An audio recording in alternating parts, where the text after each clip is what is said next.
اسلام قبول کرنے سے کئی سال پہلے حضرت عمر بن خطاب رضی اللہ تعالیٰ عنہ ایک دفعہ تجارتی قافلے کے ساتھ مال لے کر مکہ سے شام گئے۔ قافلے میں قریش کے کئی اور بڑے سردار بھی شامل تھے۔ یہ قافلہ شام کے سب سے بڑے شہر دمشق گیا اور وہاں اپنا مال بیچ کر مکہ واپس روانہ ہوا۔ تھوڑا سا فاصلہ طے کرنے پر حضرت عمر کو یاد آیا کہ ان کی ایک رشتہ دار خاتون نے انہیں کچھ سونا دیا تھا کہ اسے بیچ کر اس کے لیے کچھ کپڑے وغیرہ لیتے آئیں۔ انہوں نے اپنے قافلے کے ساتھیوں سے کہا کہ فلاں عورت کا کام کرنے واپس دمشق جا رہا ہوں، کوشش کروں گا کہ یہ کام کر کے جلدی واپس آ جاؤں۔ حضرت عمر دمشق واپس گئے تو بازار بند ہو چکے تھے۔ مجبوراً وہ ایک مسافر خانے میں ٹھہرے اور سو گئے۔ تھوڑی دیر کے بعد اللہ کا ایک بندہ مسافر خانے میں آیا۔ اس نے حضرت عمر کو جگایا اور اپنے ساتھ اپنے گھر لے آیا۔ یہ بات واضح نہیں تھی کہ وہ شخص حضرت عمر کو پہلے سے جانتا تھا یا ان کے والد خطاب سے ان کی واقفیت تھی۔ انہوں نے حضرت عمر کی بڑی خاطر و مدارت کی۔ کھانا کھا کر تو وہ سو گئے اور ان کا میزبان رات بھر عبادت کرتا رہا۔ صبح کو حضرت عمر بیدار ہوئے تو ان کے میزبان نے کہا کہ اکیلے بازار مت جانا، بازار میں لٹیرے اکثر مسافروں کو لوٹتے رہتے ہیں، میرے ساتھ چلنا۔ یہ کہہ کر وہ سو گیا کیونکہ رات بھر جاگ رہا تھا۔ حضرت عمر نے اسے جگانا مناسب نہیں سمجھا اور اکیلے ہی بازار چلے گئے۔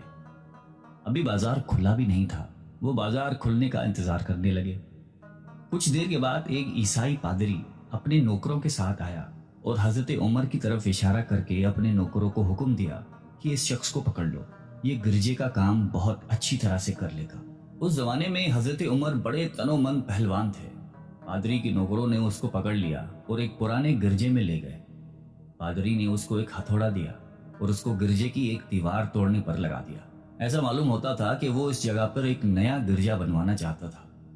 حضرت عمر دن بھر کام کرتے رہے۔ کہیں شام کو جا کر چھٹی ملی، وہ تھکے ہارے واپس مسافر خانے میں آ کر بیٹھ گئے۔ پہلے ہی دن والا نیک آدمی پھر آیا اور اس نے پوچھا کہ آپ کدھر چلے گئے تھے؟ حضرت عمر نے اسے سارا قصہ بتا دیا۔ وہ شخص آج بھی ان کو اپنے گھر لے گیا اور ان کی بڑی خاطر و مدارت کی اور انہیں تاکید کی کہ کل بازار جاتے وقت مجھے ساتھ لے جانا۔ اس کے بعد وہ عبادت میں مشغول ہو گیا اور حضرت عمر سو گئے۔ دوسرے دن حضرت عمر بیدار ہوئے تو اپنے نیک میزبان کو سوتے پایا۔ انہوں نے اب کی بار بھی اس کو جگانا مناسب نہیں سمجھا اور اکیلے ہی بازار چلے گئے۔ اتفاق سے پھر وہی پادری اپنے نوکروں کے ساتھ آیا اور حضرت عمر کو پکڑ کر ساتھ لے گیا۔ ان کو غصہ تو بہت آیا، لیکن کیا کرتے، غیر ملک میں وہ اکیلے تھے اور کوئی ہتھیار بھی پاس نہیں تھا۔ دوسری طرف پادری کے ساتھ 7-8 نوکر تھے اور وہ سب ہتھیار بند تھے۔ پہلے دن کی طرح ہی حضرت عمر ہتھوڑے کے ساتھ گرجے کی دیوار توڑتے رہے۔ جب دھوپ تیز ہوئی تو پادری اور اس کے نوکر انہیں کام میں مشغول دیکھ کر چلے گئے اور حضرت عمر دیوار کے سائے میں دم لینے کے لیے بیٹھ گئے۔ اتنے میں وہ پادری گھوڑے پر سوار چپکے سے آیا اور حضرت عمر کے سر پہ ضرب لگائی اور کہا کہ ہم سب گھر گئے تو تو نے کام ہی چھوڑ دیا۔ اب حضرت عمر کو صبر کی تاب نہ رہی۔ انہوں نے ادھر ادھر نظر دوڑائی، ہر طرف سناٹا تھا۔ انہوں نے پادری کو گھوڑے سے کھینچ کر نیچے کر لیا اور اس کے سر پر ہتھوڑے مارنا شروع کر دیے۔ وہ بہت چیخا چلایا لیکن اس کی مدد کے لیے کوئی نہیں پہنچا۔ حضرت عمر نے ٹوٹی ہوئی دیوار کا ایک بھاری ٹکڑا اٹھا کر اس کے سر پہ دے مارا۔ وہ پہلے ہی زخمی تھا، اب اس نے دم دے دیا۔ اس کو مرتے دیکھ کر حضرت عمر تیزی سے بھاگ کھڑے ہوئے اور جس راستے سے دمشق آئے تھے وہ راستہ چھوڑ کر ایک دوسرے راستے پر چل پڑے۔ شہر سے کافی دور انہیں ایک خچر پر سوار رومی ملا جو روم سے تعلق رکھتا تھا۔ وہ ان کے ساتھ چلنے لگا۔ وہ کچھ باتیں کرنے لگا لیکن نہ حضرت عمر ان کی زبان سمجھتے تھے اور نہ وہ ان کی زبان سمجھتا تھا۔ اس نے یکایک اپنی تلوار پر ہاتھ ڈالا۔ حضرت عمر سمجھ گئے کہ وہ ان پر وار کرنا چاہتا ہے۔ انہوں نے فوراً ہی خچر سے اسے کھینچ لیا اور اس سے تلوار چھین کر ایک ہی وار میں اس کا کام تمام کر دیا۔ پھر آپ خچر پہ سوار ہو کر آگے چلے۔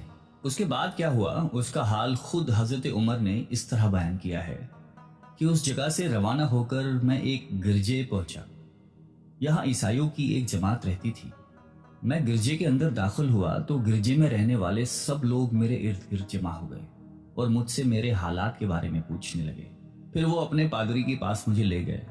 پادری مجھے نہایت غور سے دیکھنے لگا اور اس کے بعد کہنے لگا کہ ایسا معلوم ہوتا ہے کہ تمہیں کسی چیز کا خوف ہے۔ میں نے کہا کہ تم نے کیسے اندازہ لگا لیا کہ مجھے کسی چیز کا خوف ہے؟ اس نے میرے سوال کو ٹال دیا اور کہا کہ آپ جب تک چاہیں یہاں ٹھہریں، آپ کو یہاں کسی قسم کا کوئی خطرہ نہیں، آپ ہماری حفاظت میں ہیں۔ پھر اس پادری نے مجھے اپنے گھر میں مہمان کی طرح رکھا اور میری نہایتی خاطر و مدارت کی، اور پھر پوچھا کہ آپ کون ہیں۔ میں نے اسے بتایا کہ میں مکے کا رہنے والا ہوں اور قبیلہ قریش سے تعلق رکھتا ہوں۔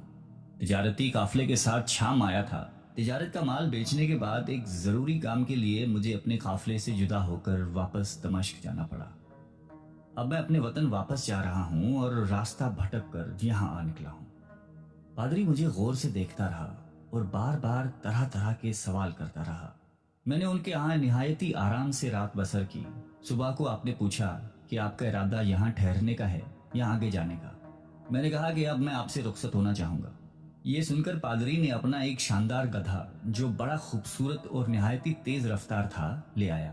اس گدھے کی پیٹھ پر کھانے کی مزیدار چیزیں اور قیمتی تحفے بھرے ہوئے تھے، اور پھر کہنے لگا کہ آپ اس گدھے پر سوار ہو جائیں اور چل پڑیں۔ راستے میں آپ کا گزر کسی عیسائی کے مکان کے پاس سے ہوگا تو وہ آپ کو اس گدھے پر سوار دیکھ کر آپ کی بے حد تعظیم کرے گا اور آپ کی خاطر و مدارت میں کوئی کسر نہیں چھوڑے گا۔ یہ کہہ کر پادری نے میرا ہاتھ پکڑا اور تنہائی میں لے کر کہنے لگا کہ اے عمر، آپ پر میرا حق واجب ہو گیا۔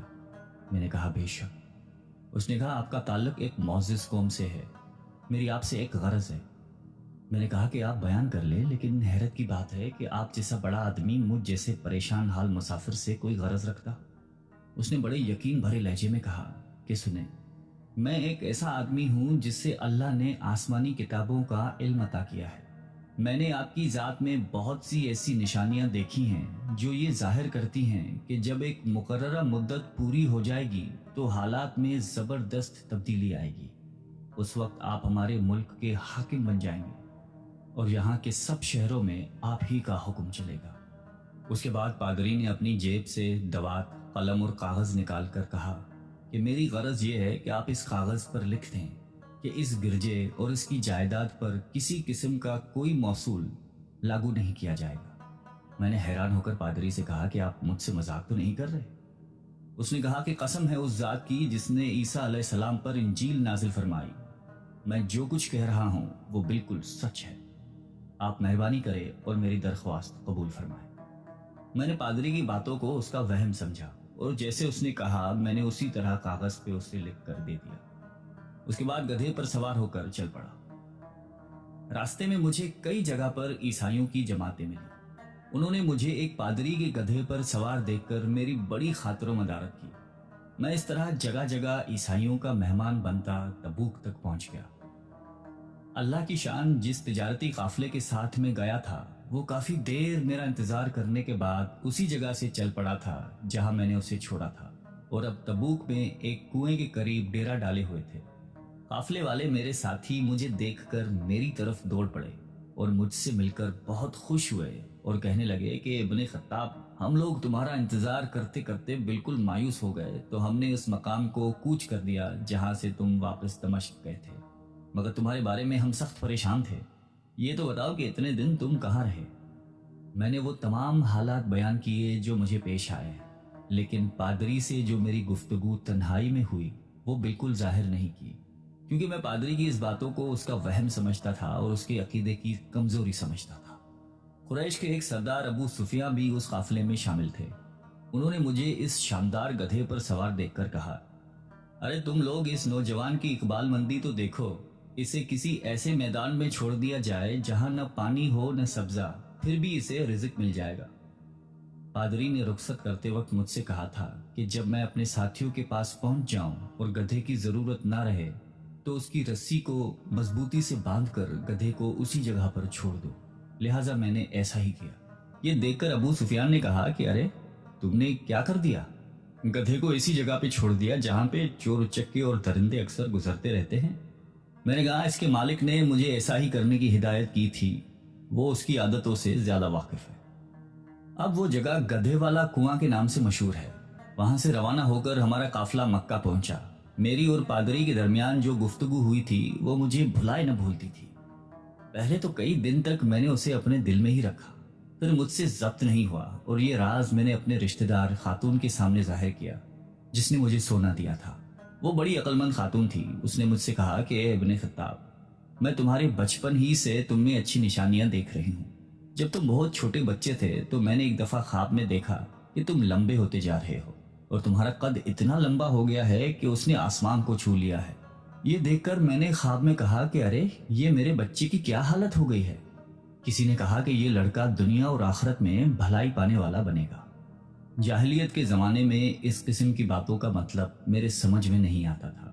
مکہ میں ایک شخص اہل کتاب یعنی یہود و نصارہ میں سے تھا جو بہت گمنام تھا. عام لوگ تو اس سے واقف بھی نہیں تھے، لیکن قریش کے کچھ سردار اسے پہچانتے تھے اور اس کی بہت عزت کرتے تھے. ایک دن دوپہر کے وقت میں اس کے ہاں گیا اور اسے جا کر کہا کہ میں آپ سے چند باتیں کرنا چاہتا ہوں اور چاہتا ہوں کہ آپ ان کو اپنے دل میں راز بنا کر رکھیں اور کسی کے سامنے ظاہر نہ کریں. اس نے ایسا کرنے کا وعدہ کیا تو میں نے اپنے سفر کے تمام واقعات اس کے سامنے بیان کر دیے اور اپنے رشتہ دار خاتون کے خواب کا بھی ذکر کیا. جب میں اپنی گفتگو ختم کر چکا تو اس نے کہا کہ اے ابن خطاب، جس کو تم نے موصول کی معافی کا وعدہ لکھ کر دیا ہے وہ اس زمانے میں عیسائیوں کا سب سے بڑا عالم ہے. جو کچھ اس نے کہا وہ سب سچ ہے اور جلد ہی وہ سچ تمہارے سامنے آ جائے گا. جہاں تک تمہاری رشتہ دار خاتون کے خواب کا تعلق ہے تو اس سے یہ ظاہر ہوتا ہے کہ مکے میں ایک بہت بڑا انقلاب آئے گا. زمانہ ایک نئی صورت اختیار کرے گا اور آنے والے زمانے کے آسمان و زمین بدل جائیں گے. میں وہاں سے گھر چلا آیا اور اس کی ساری باتیں اپنے دل میں لیے رہا. تھوڑے ہی عرصے کے بعد قریش کی مجلسوں میں آپ صلی اللہ علیہ وآلہ وسلم کا ذکر ہونے لگا. یہ لوگ اس بات پر چڑھتے تھے کہ محمد صلی اللہ علیہ وآلہ وسلم اپنے آپ کو اللہ کا رسول کہتے ہیں، لوگوں کو بتوں کی پوجا کرنے سے منع کرتے ہیں اور ایک اللہ کو ماننے پر زور دیتے ہیں. جلد ہی اللہ تعالیٰ نے اسلام کو ظاہر کر دیا اور مجھے یقین ہو گیا کہ حالات وہی صورت اختیار کر رہے ہیں جس کی طرف آسمانی کتابوں کے عالم شام کے پادری نے اشارہ کیا تھا. نبوت کے 6 سال حضرت عمر نے اسلام قبول کر لیا اور رسول اللہ صلی اللہ علیہ وآلہ وسلم کے جان نثار ساتھی بن گئے. 11 ہجری میں آپ صلی اللہ علیہ وآلہ وسلم نے اس دنیا سے پردہ فرمایا تو حضرت ابو بکر مسلمانوں کے پہلے خلیفہ بنے. 13 ہجری میں انہوں نے وفات پائی تو حضرت عمر خلیفہ بنے. ان کے سفر نامے کی روایت کرنے والے راوی کا بیان ہے کہ حضرت عمر فاروق اپنے خلافت کے زمانے میں شام تشریف لے گئے تھے تو ایک بہت بوڑھا آدمی جس کے بال برف کی طرح سفید ہو چکے تھے عیسائیوں کی ایک جماعت کے ساتھ ان کی خدمت میں حاضر ہوا اور عرض کیا کہ اے امیر المومنین، کیا آپ مجھے جانتے ہیں؟ حضرت عمر نے فرمایا کہ اگر آپ شام کے فلاں نگر کے پادری ہیں تو میں آپ کو پہچانتا ہوں. اس نے کہا کہ جی ہاں، میں وہی پادری ہوں. حضرت عمر فاروق رضی اللہ تعالیٰ عنہ نے فرمایا کہ میں نے آپ سے لکھ کر جو عہد کیا تھا وہ آج بھی قائم ہے. اللہ تعالیٰ نے اپنے رسول صلی اللہ علیہ وآلہ وسلم کے ذریعے ہمیں عزت بخشی. انہوں نے ہمیں اللہ تعالیٰ کی پسندیدہ دین اسلام کی طرف دعوت دی اور ہم نے یہ قبول کی. آپ ہی نے مجھے ان باتوں سے آگاہ کیا تھا. اب آپ کو کون سی چیز اسلام سے قبول کرنے سے روکتی ہے؟ بوڑھے پادری نے حضرت عمر کی باتیں سن کر اسی وقت اپنے ساتھیوں سمیت کلمہ پڑھ کر اسلام کی دولت حاصل کر لی. اللہ تعالیٰ ہم سب کو قلب سلیم عطا فرمائے اور قرآن اور حدیث پہ چلنے کی توفیق عطا فرمائے. آمین.